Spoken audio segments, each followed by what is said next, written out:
the rhythmic beat of the drums and melody of the flutes, welcomed the Sankofa Pilgrimage group to the Department of Archives.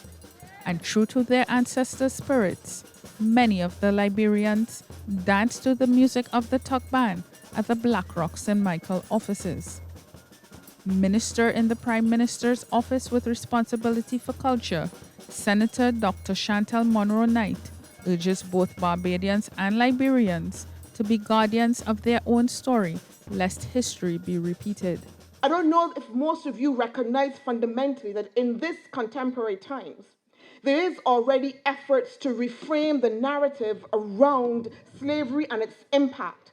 Across the United States, there are already places in which they are rewriting textbooks, in which they are putting aside certain texts, in which they are creating a narrative that not only were slaves complicit, but that they benefited and were satisfied with slavery.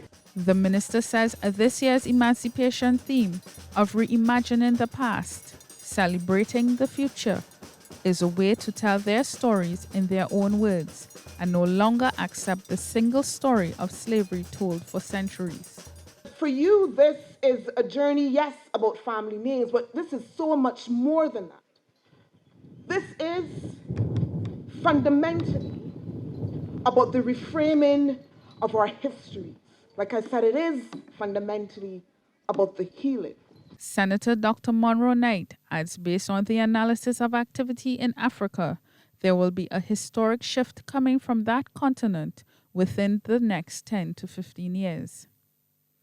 Meanwhile, head of the contingent, Ambassador Lorenzo Witherspoon, says currently they are working on a project with the archives to preserve the ancestral records, which will give insight into their past. A bigger part of the whole was to see how we can support the archive or find support for the archive to enable the archive to digitize and preserve those hundreds of journals in there that have been bounded up for hundreds of years, in which the information we need to find out more about our families reside.